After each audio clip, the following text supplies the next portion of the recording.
JJ, it is my hair. It is my natural hair.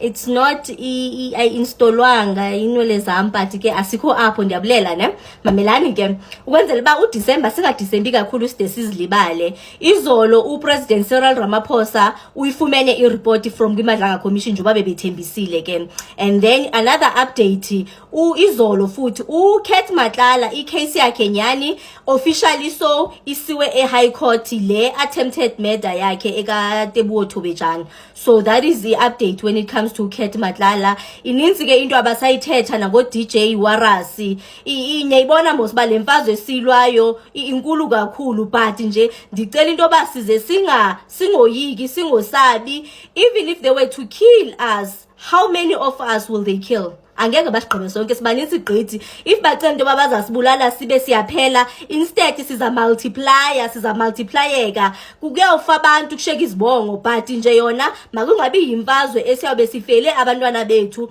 ngo1976 bazenza bayidlala indima yabo amagorhelo xesha ngo1994 sathenjiswa into engathi yifreedom abayibiza bayifreedom silapha ngoku masingayekeleli sihoriseke nathi. We will not be silenced in any way in any form. Siyala sifuna icountry yethu ibe yilento esifuna ba mayibe yiyo. If not for us, then we need to do it for our kids. That's where things are. That's where things stands as today. And the other update izolo bambekile uWitness D.